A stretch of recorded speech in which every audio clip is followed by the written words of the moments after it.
Thanks guys for being able to hop on. It's fun to see people kind of all over. Looks like we have a lot of Denver Street School in Winston-Salem right now, but I heard from, I think the schools up on the northeast coast, like wanting to be here in Philly. So they might join us by recording later, but I will go ahead and pray, get us started. Yeah, God, I just thank you for who you are in the midst of a really roller coaster year and roller coaster week. God, I thank you that you are sovereign over life and death and computer crashes and kids acting out and just all the things that we have in our lives that are compounded inside and outside of work. Lord, we ask that this would be a time that would help to glorify you, that we would be able to say, like, this year has been hard, but look at how good God is. That we would grow from one another and that we would exchange ideas, and that this would just be a time that ultimately benefits your kingdom. Thank you for Megan and her willingness to facilitate, and for all of these administrators for being willing to give up their time and hop on. So in your name I pray. Amen. Amen. So I'll kind of let Megan introduce herself. I sent her bio out last week, but she's kind of a kindred spirit after my own heart because she was an English teacher for 8 years, you said? 21. Oh, 21 years. I don't know where I got 8, something. I don't know, long week. So yeah, she did that and then joined Winston-Salem as a board member and now is the development coordinator down there. So her and Mike Foster are in the same location, even though it doesn't currently look like it, same general location. So yeah, I'll let you kind of take it away, but thank you so much for being willing to join and facilitate. Sure, I'm happy to. I'm glad to be able to facilitate and also hopefully get some feedback from all of you and let us share our ways that we have been able to maintain our fundraising efforts and our educational efforts throughout this difficult year. As Casey said, it has been a tough year, but God has been faithful and we are still operating and have our doors open to our students and are grateful for that. One of the things I want to talk about is just some of the ways that COVID has impacted us beyond the classroom. I know as we were talking, as some of you were joining us, how some of us have been hybrid, some of us have been virtual, some of us have been working from home.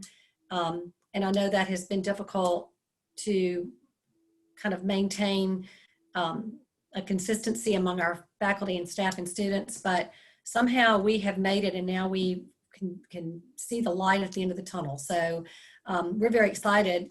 As a matter of fact, today was the first day in over a year that we actually had volunteers in our building and serving lunch. And that was just remarkable. It was nice to have folks back here engaging with us. But during it all, I will have to say, even with our doors closed to volunteers, our stakeholders, those that have been with us from the beginning and those that we've gained along the way, have truly remained faithful. So we're grateful for that. I want to start just by thinking about what are some of the struggles that we've all faced during this. I know we're going to focus on fundraising efforts, but you know, we can talk about those other shared issues that we have had during COVID. I know personally, as the development director or the development coordinator here at the school, you know, the main thing, the obvious thing is our lack of being able to be together and have our fundraisers. At the street school, we typically have 3 fundraisers in a year. We have a luncheon, we have a gala, and we have a 5K race and a fun run. And believe it or not, we were able to continue and have all 3 of those events, including not 1, but 2 races this year. So that's been pretty remarkable, but they've looked very, very different. And mainly because of the limitations that COVID has placed on us in terms of being able to gather. Our first event that we have is a spring race, which is getting ready to come up. And we are one of the few organizations, Mike, you can speak to this too. Mike is our resident runner, and and has kind of been in charge of organizing our race. But we have one of the few races that was actually held in person, and we're getting ready to have our second one. We had a fall race, and we'll have a spring race. And I'll let Mike speak to that a little bit. Yeah, we let me know if I'm lagging, guys, but we normally wouldn't take on producing 2 fundraising races each year, but the timing kind of worked out to where we could do this year. But yeah, we work with a local track club that helps coordinate it. But we had a live event back in November, and it was pretty well attended. I think folks were just dying to get out and do something. And so this year, or the spring and May 1st, we're doing a live/virtual race. So participants have the option. And that was something that we've seen kind of all around us. So many virtual races, and some are pretty successful. But we wanted to be able to offer both options to our folks, and I think it's going to work out pretty well. But yeah, it just shows you another good example of kind of going back to the drawing board and doing things a little bit differently, and forcing you to do things differently and see how it works out. And so yeah, I think that's something that will probably be a mainstay for events like this, kind of live in person events moving forward, is giving people the option. It's no extra work on our part, and if they pay their entry fee, they get a t-shirt and a finisher medal. They just let us know when they ran their course, and so we've learned throughout, so it's working out pretty well. So we actually, as Mike mentioned, we had that in the fall, and we'll do it again in the spring. And through that, we've not only gained, a little bit extra money, but we've gained a lot of new faces to the school. We're really trying to reach out and, expose ourselves, be out there to get folks to see us and know who we are. Our luncheon, which is normally our biggest fundraiser of the year, is normally held in a ballroom at a local country club. Of course, this year we were unable to do that. So instead of having our annual luncheon, it was a virtual luncheon. It was stay off the street for the street school. And so we asked everybody to join us virtually. Had a great program. We had a former police chief speak. She's a volunteer at the school, has been historically involved with the kids, speaker here, and lunch volunteer, and she did a great job. And then we had a former student who actually shared her story and her story of success based on her experience at the street school. So that was very well received. I think we got a little ahead of the game. It was in October, and so it was before a lot of the virtual events kind of took over. So that was very successful. And then our gala, which is normally an evening event with live music and auction and band and hors d'oeuvres and the whole big gala thing. We went to a to-go event this year where it's on Valentine's Day. It's Share the Love.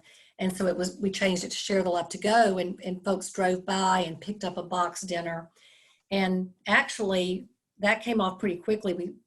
The thought was that we wouldn't do it because, again, we have all the limitations, and I don't know how they are in your states, but at the time that we had our events, I think we were still limited to fewer than 50 people inside a building. And so we really had no other choice, but pull that together kind of at the last minute, and it turned out to be fairly successful. We set a pretty low goal, and we achieved that. Same thing with the virtual event. Again, setting a goal that was different than last year, but we reached our goals on both of those events. And I think that just goes to show that folks, are still aware of our needs. They know the population that we serve, and that their needs go well beyond the classroom. And they've stepped up. They've really helped. So curious to know how y'all have changed your events, or if you have, or what's been successful for you.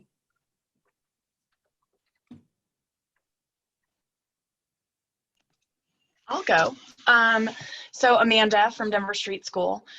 And so we tried a virtual event last year, and I don't think for us and our donor demographic, I don't think we'll do much virtual events again, just because it really didn't go over incredibly well. We raised money, but that was all the people that I had called to be sponsors. And so it was almost like we had an event so that the people I called would give money live, versus like a lot of people like logging on and like new interest and, you know, really trying to get the word out to other people. It was definitely a lot of the same people that would support us. The event just was a synergistic event where people then were able to give. But something that we did do that I thought was really, really good is we've started to do a lot more smaller gatherings and Maggiano's. And Sherry, our associate executive director, she has been able to just do a fantastic job at like working with Maggiano's. Even so, they're like, do you want us to do this once a month now? And so we're like, no, we're not there yet. But she's done a great job at just kind of like working with the venue, and we've been able to have great events there. You know, people wear masks and until they sit down, but people that are comfortable have been coming out, and we were able to do one pretty early on. Or we did one in November. Yeah. So like we've done very targeted events, not just like, all right, everybody come, but we've had like strategic vision for each event. And it's been really cool. It's been a growing experience. Each one is growing experience, but we've done one for like our key donors. And so what we've done is we've used the Evite system along with our executive director, Chris Fuller, sending out an email. So he'll send an email to the targeted group and say, hey, like I wanted to introduce myself. So at the same time, we're also trying to engage our donor database with our new executive director. Since Tom, you know, passed away about a year ago, we want people to hear his name and see him. And even if they don't make it to the event, we want them to engage with us and see his name and see that that he's contacting them and that they're making, you know, they're calling them out. So we've really done a lot more strategic kind of group marketing to groups. So key individuals, like people that have given 1,000 or more, and just kind of calling them out as our key supporters that make out, you know, a high percentage of the donations that come in. We just did like a monthly donor event that was specifically focused on our monthly donors. We did another one that was, we have another one coming up that's kind of everybody in between. And so more of a, hey, get to know you. This is an opportunity for you to get to know us and to ask questions and to give if you're ready for that. And so, but it's definitely much more of a marketing and a, you know, calling people out specifically and trying to show them that we notice them. We notice their donations, their donation matters, and we want to get to know them. We aren't just so the transformational nature of fundraising versus transactional which we definitely always want to be about the relational aspect, but really leaning into that during this time. Something else that I'm getting some more success with is this concept of getting 15-minute phone calls. So I have these different email templates that I've been tweaking because it's harder now, unless people are really engaged, to get a tour or a lunch or a coffee, just because, you know, people have realized you can do so much on Zoom or phone calls. And so tours actually flow out of that, but it's just such a low barrier point. It's like, I can jump on the call with 15 minutes, you know, and talk. And so that's been good, and trying to test market different ways of getting those through, you know, the emails that I've used. Yeah, so I think those are some of the things that we've done, and just seeing a lot of success and yeah, just incredible provision from the Lord in this past season, for sure. Yeah, that's great. I love the idea of the small events. I know, and we've got folks set up here to do tours. I know they're anxious to get back in the building and be able to do some tours now. But you're right, that targeting those small groups probably is an excellent way, because it kind of breaks it out into specific groups. We have those same thing, the key donors at 1,000 and more, the monthly donors who are just faithful with their $20 to $50 monthly donations. That really does make a big difference in the long run. Anybody else want to share successes or things that you've done during the year that you found to work well?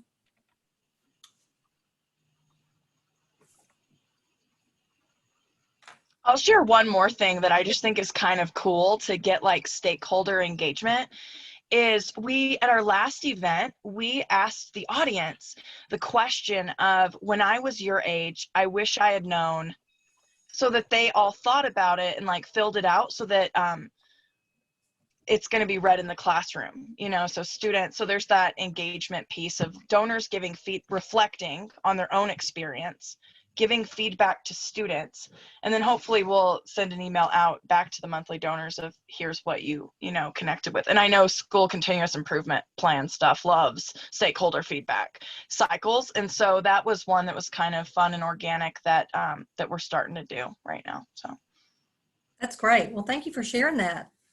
I think the best thing, of course, we're all in the same boat. We've all faced the same struggles this year. So to hear what's working for you is great. I also want to talk a little bit about what trends you're seeing in giving. I think as I mentioned before, we've been blessed with, pretty faithful giving. We benefited a little bit from some of the money, obviously, that was available to us as a nonprofit early on in COVID. And we were also, unfortunately, not eligible for the second round of money because we have continued to do pretty well. Our giving is actually up this year, and I think that is just, my husband works for Bank of America in philanthropic services, and he was telling me that nationally that giving is up. So I think that, we've personally been blessed. Our events maybe haven't been as fruitful as years past when we could all be together, but I would say that giving for the school is up through individuals, and I believe that's just probably this idea of those of us, and many of our donors have not been impacted by COVID. Our big donors, the ones who have maintained their jobs, and they have really reached out and wanted to be supportive of us and recognize that the needs, as I mentioned before, needs of our students go well beyond the classroom. Specifically last summer, we had a local restaurant that reached out and provided meals for our students to come by and pick up for their families during the summer months. Normally, they depend on school mostly obviously for their lunch meal, for their snacks, and for their take-home meals. We give them the backpack program through one of the local churches. We give them take-home meals each day, whatever we have in our leftovers. They take dinners home with them at night for their evening meals. So we benefited from that with the local restaurants, which was a really great thing. Other than that, I think that we've continued to bring in new donors, especially, and part of that, I would give a nod to Mike and his ability to get us out, get our name out there on social media. He's done a great job with that. We've continued, I think, during this time when we don't have the folks in our building, we've had to find other ways to reach out to them. As Amanda mentioned, through the Zoom meetings and phone calls, but I think social media has played a huge role in keeping our donors informed. Mike, can you share some ideas about social media and how he's kind of our hands-on social media guy?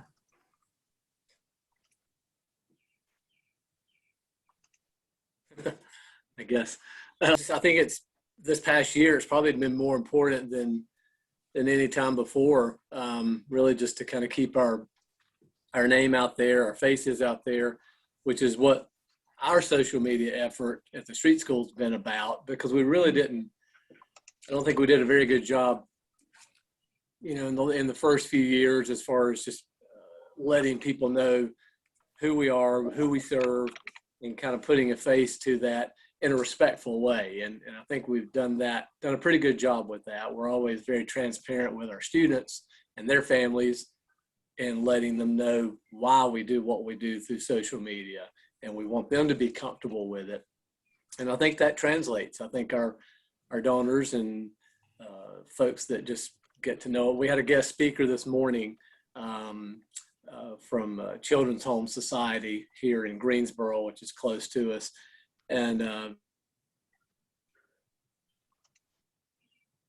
he discovered us through social media. I haven't been to your school yet. I have this great program I need to share with your students.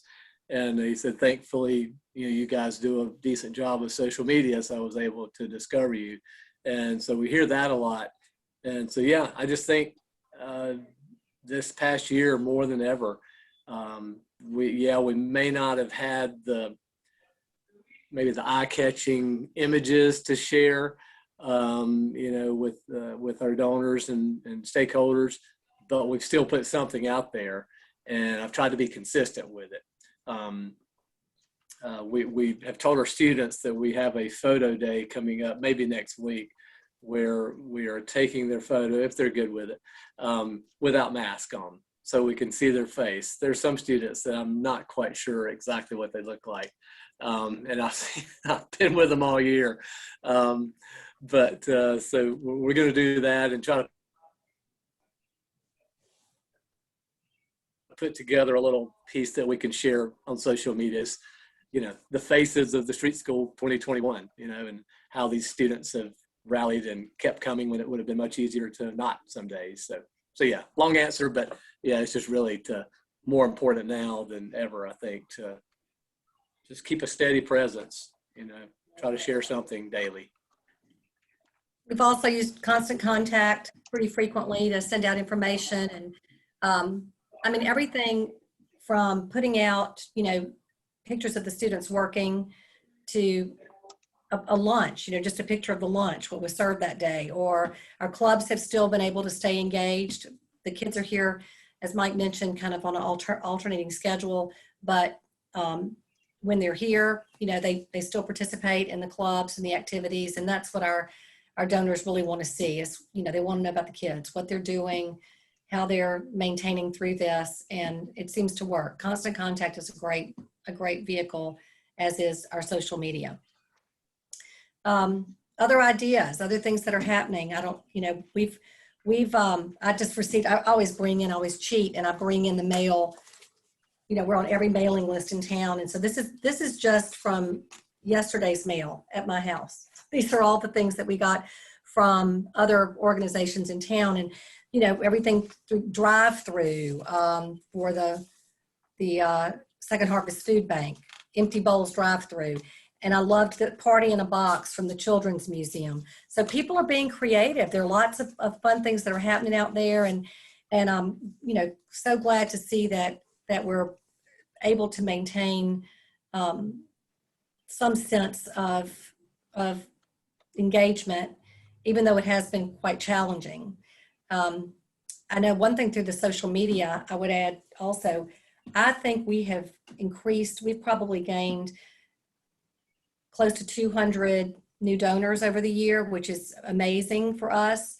And as I mentioned, our giving is up, and I truly believe it's because people still want to be engaged somehow. They can't necessarily be doing the hands-on things that they were doing, so they want to be able to give back in some way, and they're reaching out to us in that way. So. Can you speak more to the new donors and how you went about, whether it was social media driven or to actually capture the donors, new donors? And was it more mass donors, or was it more major donors? And so just kind of would love to hear a little bit more about that and your methodology behind it.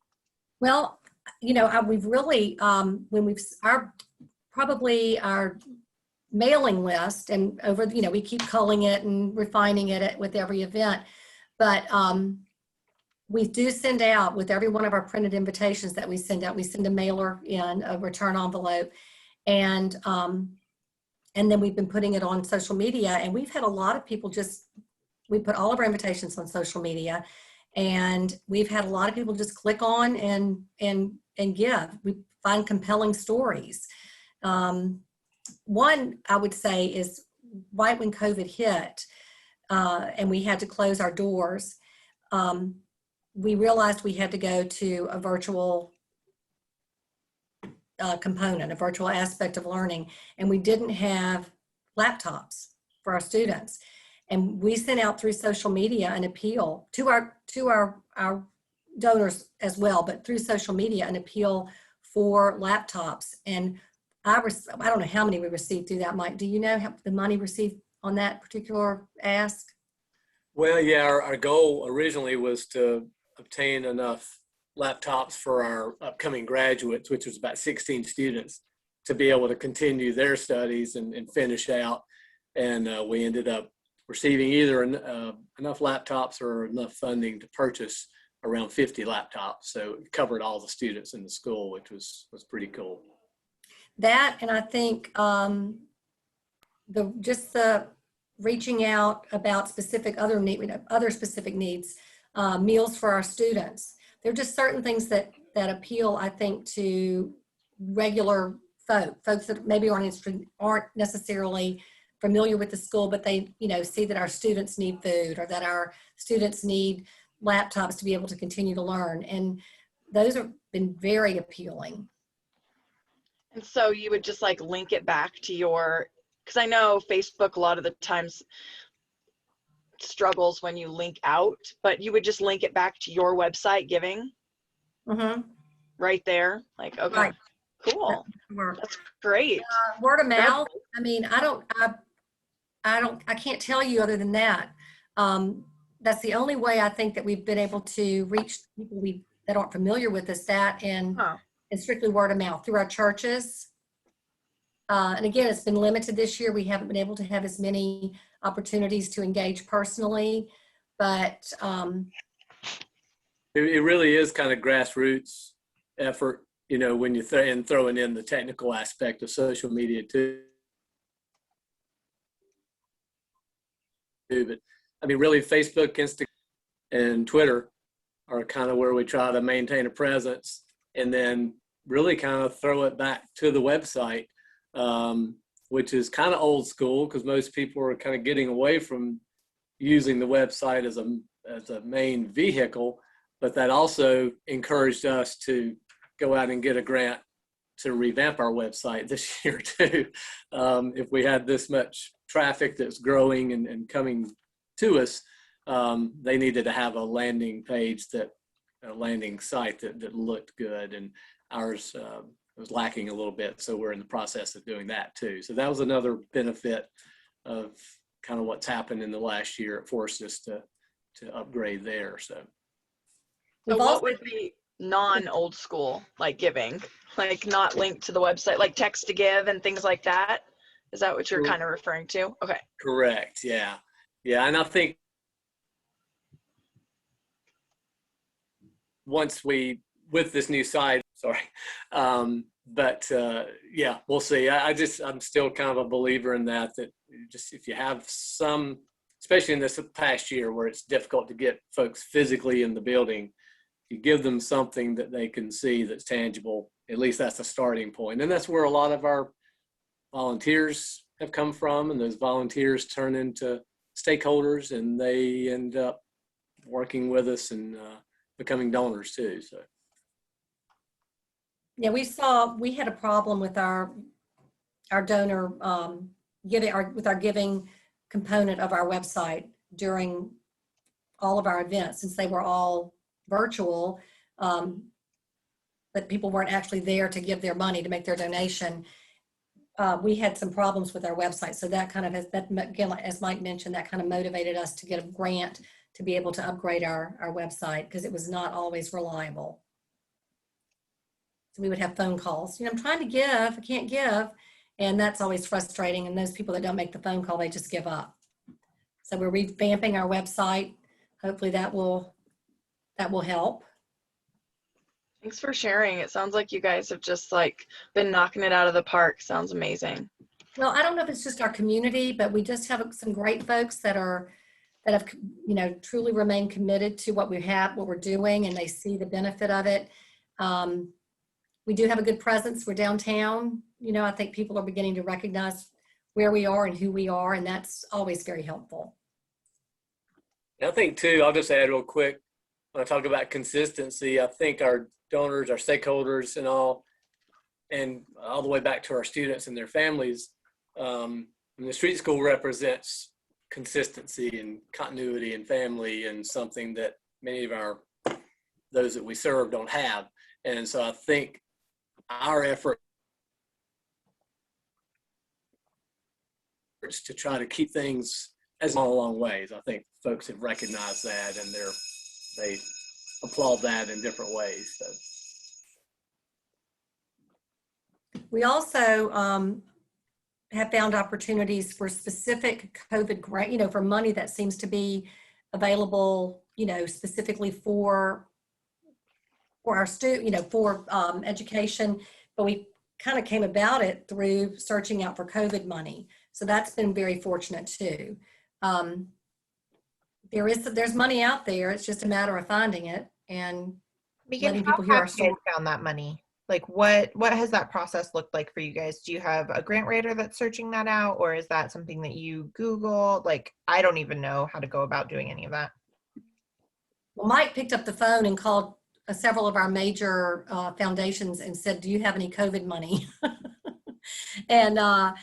And from that, it was like, "Hey, we have COVID money, but wait, we're also looking at this initiative. You might want to apply for this." So it's just a matter of calling around and asking. And the city, actually, we've got a call into our city manager. There's money that the city has received for COVID money that they're trying to find out, who needs it, where should it go. So there is COVID money available, apparently. And with definition of that COVID money, a lot of times that just translates to general operating support. We've seen that it's not necessarily been tied to a certain designation, or has to always be spent on protective equipment, that sort of thing. They just know that you've been impacted one way or another, and so any way that they can help. It's just really, and I've been around in this area for 25 years, kind of doing this, and some of the same foundations that maybe their giving trends tend to change over the years, so it doesn't hurt to portage you in the past, or they did something different last year or 2 years ago. Check with them again, because they may be changing the way their criteria for funding.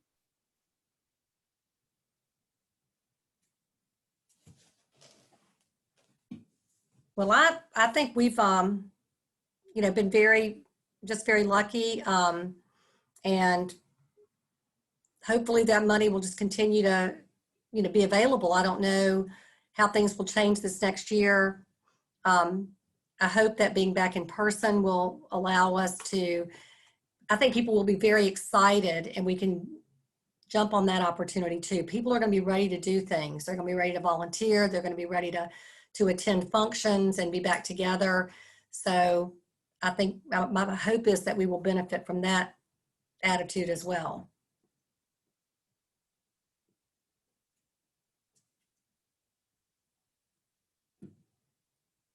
Any other ideas or thoughts on, will you maintain these same things as you go on? I know some people mentioned we don't think the virtual thing worked this year. People are probably tired of that. But, there are some things that we will like Mike mentioned, we'll continue with the virtual aspect of the race. There's no reason not to do that. Continue with the social media, continue with the constant contact, and try to just continue to grow that donor base.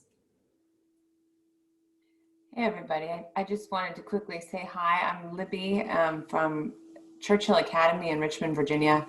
And I'm looking real rough, and that's because I'm recovering from a little surgery. I just was like, I just need to tell them, I'm sorry. I'm bringing my whole self to this meeting today. You do not look rough, just FYI. You look great, and I'm glad you're bringing your whole self. All right. Thank you, Amanda. That's very kind of you. Yeah. So as long as I stay here perched on these soft pillows, all is well. But yeah, so I'm not in school today, and I'm feeling a little bit totally relieved, actually, if I could be honest, because it's good every once in a while to get a little distance. So I'm getting all the emails about, Emmanuel didn't get picked up on the bus this morning, blah, blah, blah. I'm still getting all of that, but I don't have to manage it. But I've also had a wonderful head clearing day to think about our budgeting for next year. And that basically translates to like getting anxious about fundraising for next year. Because for us, I know that I'm thinking about next year as like one big giant remediation effort. We've been mostly hybrid or virtual all year long. And so we're seeing students now 1 day a week, but it's just very minimal, and academic achievement is like not great. So the thing that I've been thinking a lot about is like, how do I tell people, like, we're going to do all the really super boring stuff next year. Like, it's not going to be like, I don't know. I love telling exciting, engaging stories, but honestly, I'm kind of like, no, the truth is like, this was a really kind of crappy year. Kids, if they learned algebra, that was a miracle, but, they're competent, they're capable, our teachers are rocking it, but like, they barely had any seat time, and so I'm obviously not going to tell that story. Don't worry, that's not how I'm going to lead. But like, I have been thinking that this is a year for me to kind of just sell the concept that kids are, and I'm going to use the most overused word in 2021, resilient, but they are, and they're ready to bounce back, and they're ready to like get back to school. And so, I don't know. I haven't had any brilliant inspirational ideas about like cool stuff that you can do to support us, other than help us get really great textbooks and really excellent, digital supportive materials, supplemental, engaging curriculum. But anyways, just wanted to be honest about that like, I don't know, it's going to be kind of a back to basics year for us, I think. Libby, I love that. I think that is, the core of education. I think that we obviously want to help breed 21st century learners and engage kids. But I love what you just said, like the idea of being back to basics, because I can't even tell you the number of kids that last year kept telling me like, I just wish that you were here to nag me, or I just wish that you could open a textbook with me, or like all the things that every single day our kids were always like, I don't want to do this with you. Like, they're hungry for that, and they're hungry for those basics, and we are going to need a lot of remediation. And so I don't know, like, I always really appreciate our development department at the Denver Street School, who is well represented here, because I think they have such finesse with words. But I was always pretty blunt with our donors of like, hey, I need your help, because like, this is the real hard hitting truth, is that we might be a little bit of a mess, or we might be in and over our heads here. And I think that there's a time and place personally for both of those, because there's like a time to kind of like woo new people in, and then the time where you might just get really real with your existing donors who know you and love you and say like, nope, I need you. I need your help. This is what's going on. So I don't know. That's my 2 cents, but I love that. And just reminders that God is faithful. Sorry. He'll peel you off the wall. I second all of that. Can you hear me? Mike, you hit it. Libby, you hit it. Everybody's hitting it. Like, there's a way as a street school that we try to tell our story, but it kind of ends nice. But that's half of the story, right? Half of our kids end nice. And I think we've just been in a season where being authentic is the only way to go. I have 5 kids who've done remote learning off and on, my own children in my house, with a dad with the master's, a mom with 2 undergrads. Both of us do remote work, and it's hell. So, I just think being honest with our donors is we're always honest. Being authentically honest, sometimes in a very messy way, there's nothing wrong with that right now, because everybody's experienced this together. They understand that our kids are behind, and they're going to need massive remediation next year because their own students are behind. The 5A Gold Star schools in our city are telling us that their kids have lost up to 6 months of education. The inner city kids have had no education for a year. So I just wanted to jump on and say, you guys are spot on. And I think just being as authentic as we can be works right now, because it's not scary, because everybody's lived it. So love you guys. Yeah, I would say too, that's one of the things that we're looking at for next year. We're anticipating a growth. We're anticipating having a waiting list, and we're fortunate because we have a church in our neighborhood that has bought another building across the street. It's an old AM radio station. And so they have space available. And once COVID is behind us and we're able to move forward, they have offered us space in that building. And it's probably about 4 blocks from our school. It can be a satellite for our adult program, for our 19 to 28-year-old learners. If we can move them out of our building, then we can build our high school or increase our high school by 20 to 30%. So that's something we're looking to use as a way to increase giving, because people get real excited when you're able to say, we're going to help all of these, so many of these students. As Chris mentioned, you know, the top schools, those students are suffering. So certainly our kids are going to be suffering, and the kids that fall into our demographics and the students we serve are really going to be suffering. And we anticipate a lot of folks at our door this fall. So we hope that we'll be able to serve them as well. And people get excited about that when they see that you're trying to help more people, more students, and give them a chance.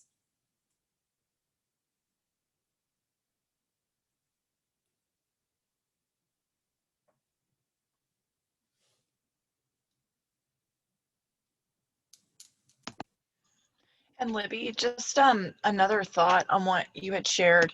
So what I just kept hearing repeatedly, like as you were talking, is just like the steady force and like how important that is in our kids' lives. And you know, there's so much volatility that they experience, that helping donors realize, you know, like the role of a steady, whether we're, you know, in heavy remediation or we are just present. Like presence matters so much. And so, yeah, just the role of the steadiness and how much that matters, I think is also really authentic and, you know, a good, I don't know, wording or to use with donors to help them understand that.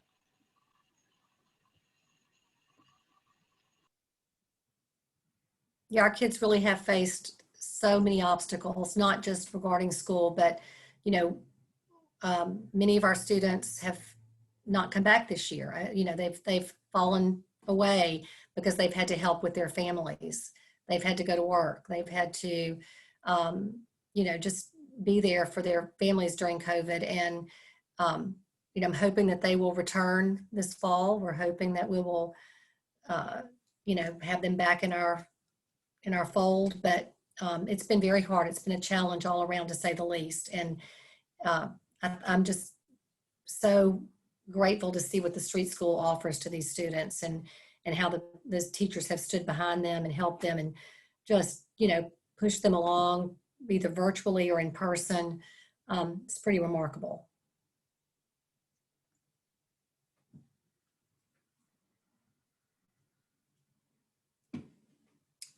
Does anybody else want to share or let us know what things are working, or what you anticipate this fall, or how we can carry on and support one another? I look forward to the day when maybe we can gather in person and, you know, have a retreat somewhere and just, or be together. It's so much easier that way. Road trip to Alaska. Yeah, you I'll guys do it. are always all welcome to my house. I say that to all of the Street School people all the time. Stacy has a taxi, an air taxi. She'll come get us. Yeah, we'll just put you in a plane. It'll be fine. We do it with the DSS kids every spring.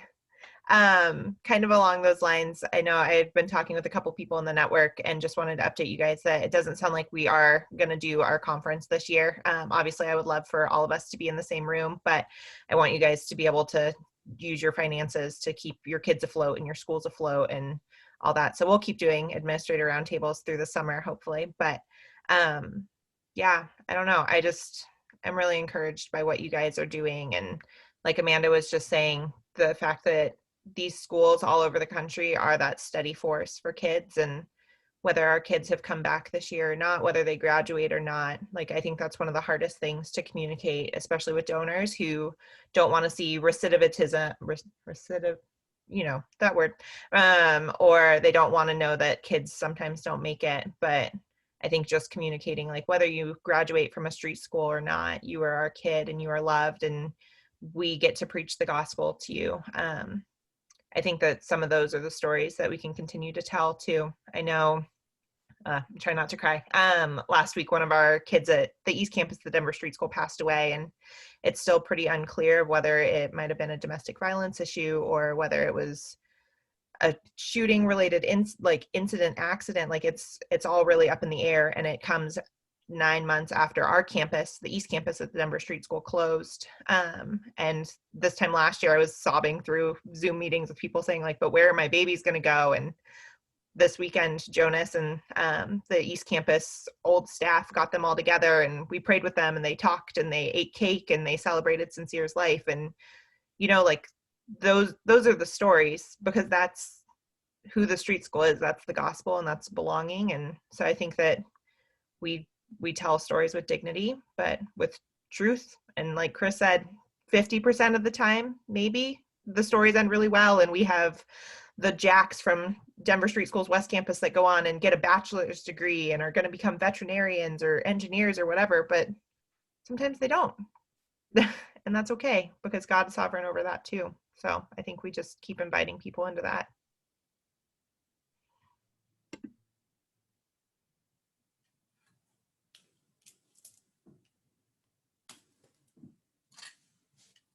Well, Casey, do you want to wrap it up, or do you want me to wrap this up? I'm happy to stay on and talk some more. If y'all have any ideas, would love to hear them. You know, I think it is a great opportunity for us to be together and hear what's working and take a nugget of information here and there and know how we can expand on it and make it work for our school. I know each community is different, and you know, we are blessed to be in a generous community, and but are always looking for, we're competing with, again, with all these other mailings that I got yesterday in the mail, where there are a lot of people out there that are trying for the same dollars. And I think Amanda mentioned, you know, having an event where you gather your sponsors and then realize the event is for your sponsors. That we go back to the same pot of money a lot of times, and they're the same people that everyone in the community is reaching out to. Those generous few that want to share their wealth. But I know there's others out there. We just have to reach them and find a way to tell our story, because our story is powerful, and our kids deserve the money it takes to give them that opportunity to be successful. So I love hearing your ideas, and would love to share more. And, you know, let's just keep supporting each other and find ways to make this work. Yeah, absolutely. And if you guys ever have any questions or need somebody's contact information, all of that's available on the website. And I'm like this close to actually getting the portal that I feel like we've been talking about for a million years at this point, for street schools to be able to actually jump on and talk to each other ready. But yeah, feel free to always reach out or talk to each other. By no means do I need to be the mediator between that. But yeah, I'll pray and wrap us up. And thanks so much for joining. Thank you, Megan, for just being willing to facilitate and share your wisdom. And I'm just really, really grateful for you guys. So Thanks, everybody. yeah, God, thank you that you own all the cattle on all the hills. God, it's so easy to slip into a poverty mentality or to be fearful. I know that you pull me off the wall like a million times a year, a day, a week. Just about how will we do this and how will you provide? And yet, God, you keep doing it and you keep showing up, and every turn that our plans take, like your plans are better. And so we just want to lay those before you and submit them to you. Lord, would you continue to do your kingdom work? Thank you for letting us partner in it. There's a Henry Hudson, I believe it is, quote that I just always butcher, but the gist of it is that like your work, your way will never lack your provision. And so I just pray that over these educators and their teams as they go. And Lord, as even these administrators raise up their teachers to go and share the stories of what's going on, we know that you care about our kids. We know that you care about our schools. And so would you do what you do and provide? Thank you, Jesus, for this time. In your name I pray. Amen. Thank you all. Um, Have a great rest of the week. Thank you. Thank you guys for creating this space. Good work, everybody. I think it's so awesome. And yeah, hope you guys have a great week. Thanks. It's fun to see all the familiar